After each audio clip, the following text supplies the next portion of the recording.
IM Anomali tahun 2025.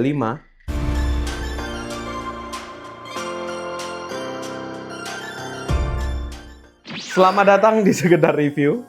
Seperti biasa kami ingin berterima kasih ya kepada Mas yang tidak ingin disebutkan namanya karena telah meminjamkan barang ini, yaitu adalah Tin Hi-Fi C2 tahun 2025.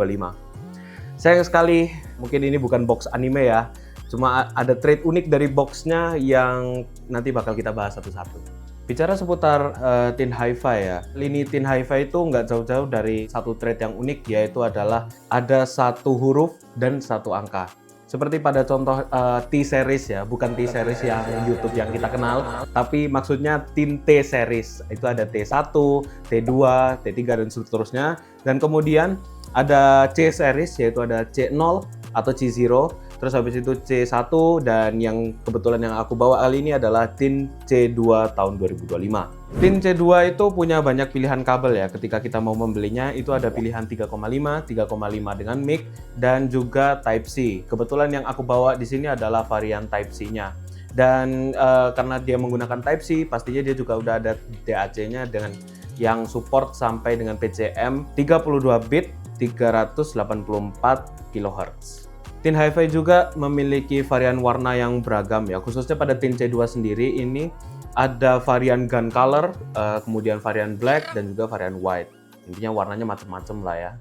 Impresi ketika membuka boxnya itu sangatlah berkesan ya. Yang aku notice ya, seperti pada videoku di Ruta 10 yang di sini, itu satu kata yaitu adalah simple. Isinya nggak banyak, cuma driver satu, kabel. Ya kebetulan ini kabelnya DSP dan juga ear tips. Pilihan ear tipsnya itu ada 6 ya. Aku dari kemarin itu bilang kenapa sih ear tips itu banyak-banyak ya, mungkin karena menyesuaikan kuping kalian. Tapi kalau misalnya aku yakin sebagian besar dari kalian juga itu bakal pakai ukuran M juga.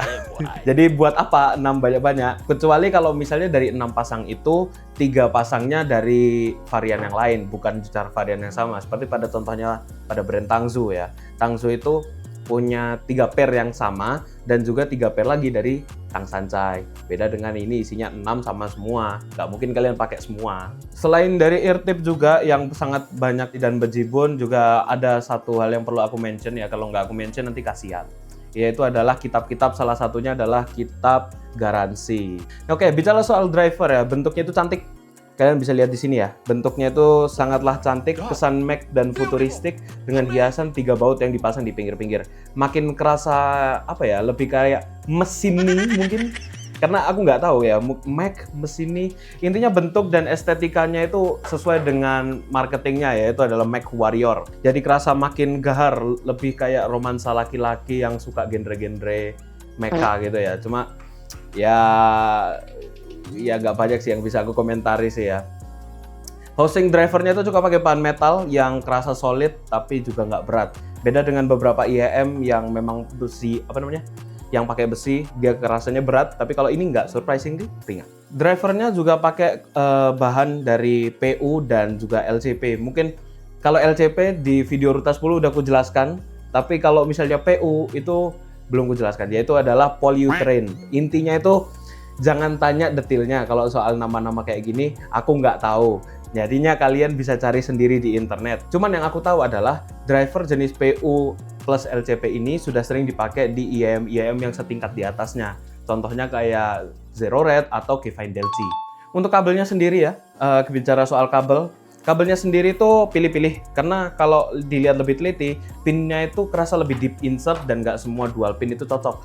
Kemarin itu aku coba pakai kabel CU2, itu rasanya itu masih terlalu sempit. Kalau misalnya mau dimasukin, itu sampai mentok itu sempit banget. Jadi kayak daripada patah ya aku biarin aja, yang penting bisa suaranya masuk, agak keluar dikit tapi nggak apa-apa. Pada kabel DSP-nya aku juga nemuin satu problem ya. Mungkin nggak semua orang ngerasain problem yang aku temui, tapi ini biasanya itu terjadi ketika aku itu kayak ada panggilan suara atau ada input voice seperti pada telepon atau Discord atau mungkin aplikasi-aplikasi serupa. Itu bakal ada kerasa kresek-kresek ketika mic atau bagian Type C-nya itu kesentuh sama tangan. Nah kan waktu asik teleponan dan nggak sengaja kegoyang atau mungkin kepencet, itu suaranya itu malah kayak ada sensasi auto tune. Jadi kayak wow wow wow wow gitu. Itu sempat bikin ngakak aja ya ketika aku pakai itu kalau teleponan, tapi untuk buat musik kan full aman, kabelnya pun meskipun kelihatan tipis jadi udah solid ya. Jadi kabelnya itu adalah solid per 10. Oke, cukup banyak seputar fisik dan juga box dari IEM ini yang udah aku bahas, tapi nanti di akhir akan ada sedikit fun fact terkait dengan box Tin C2 yang membuat Tin C2 ini menjadi lebih spesial. Sebelum kita masuk ke poin terakhir, kita akan bicara soal tonal. Jadi pertama tentang bass, yaitu adalah punya bass respon yang bagus, khususnya di Tin C2 ini pakai kabel DSP itu jadi kerasa warm meskipun decay-nya tergolong bukan yang kayak lama banget, tapi dia kayak lewat aja gitu loh, decay-nya itu kayak lewat aja, kerasa solid.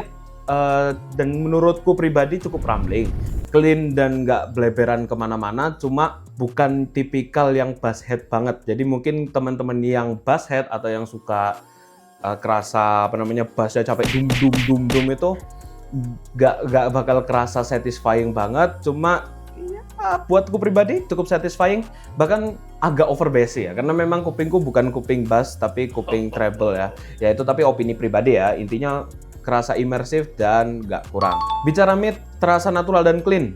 Cuma mungkin dari sektor low-nya masih agak masuk ke mid-nya. Jadi mungkin kalau bisa dibilang itu bleberan sedikit, tapi masih dalam tahap yang safe dan nyaman intinya. Vokal cowok dan cewek juga oke, semuanya oke. Lebih excel di vokal cewek, jadi vokal ceweknya bakal kerasa lebih crisp, lebih clear daripada vokal cowok. Kenapa aku bilang gitu? Karena kadang-kadang itu bisa jadi pengaruh bassnya yang memang agak tinggi, vokal cowok itu jadi kerasa sepadan sama bassnya, nggak bisa kayak lebih forward lagi gitu loh, yang aku rasain ya. Jadinya kerasanya itu kayak kurang full gitu, kurang berbody gitu. Nah, tapi overall untuk presentasi midnya itu bagus, lebih ke netral dengan ekstra energi ya, jadi nggak kopong. Terasa musikal dan mantap. Upper mid-nya itu menurutku paling juara sih di sini sih. Oke, next ke treble. Treble-nya itu adalah cukupan, sparkling, detail, dan ada ekstensinya dikit. Mungkin, tapi bukan jadi star of the show-nya dari IEM ini. Bukan yang airy, tapi itu punya kuantitas dan presentasi yang cukup bagus ya untuk dari Tin C2 ini. Untungnya nggak kerasa CB lens, itu yang aku rasain ya. Karena memang kalau CB lens itu contohnya seperti pada One R2 itu bakal kerasa aneh banget. Tapi kalau ini tuh surprisingly nggak CB lens, nggak sampai tajam banget di kuping. Kerasanya natural, cuma bukan buat treble head ya. Karena sepengalamanku yang sudah lama pakai IE200 ya, Sennheiser IE200, itu dia lebih kerasa treble lagi dibandingkan dengan Tin C2. C2 ini masih dia tahapnya safe gitu loh. Buat yang treble head mungkin bakal kerasa kayak oke aja, mantap kok. Overall treble-nya itu okean per 10. Nggak terasa dark, tapi masih bisa keep up sama mid dan juga low-nya. Untuk teknikalitas ya, bicara teknikalitas ada seperti biasa ada dua, yaitu adalah soundstage dan separasi dan layering. Teknikalitasnya dari harganya ya, untuk harga di sekitar 300 sampai 500 ribu itu soundstage-nya itu kalau dibilang lebar dan kedalamannya itu oke aja, nggak yang bener-bener luas banget. Tapi kalau tinggi ke atas, dia bagus. Layering dan separasinya juga bisa dibilang oke banget untuk harganya ya. Dibandingkan dengan budget-budget sepantarannya, ini bener-bener oke banget. Bahkan bisa mengalahkan beberapa IEM yang lebih mahal. Maksudnya lebih mahal itu di price range sedikit di atasnya itu lebih bagus. Pinpoint oke aja. Nggak yang bener-bener detail banget pinpointnya kayak Cadence, tapi dia masih bisa cukup akurat dan presentasinya lebih bagus gitu aja. Overall dari skor teknikalitas mengejutkan per 10. Kesimpulan dan bonus, C2 2025 adalah pesaing IEM budget. Ya kalau dari budget Indo itu menurutku masih di atasnya sedikit, karena memang rata-rata orang mintanya rekom under 300, sedangkan ini masih di atasnya 300. Ya, tapi untuk harganya sangat worth it, apalagi sudah ada varian DSP-nya, jadi buat gaming atau buat kayak musikan, atau misalnya kalian nggak mau beli DAC atau segala macamnya, cuma tinggal comlok aja, udah enak banget kok. Jadi udah colena.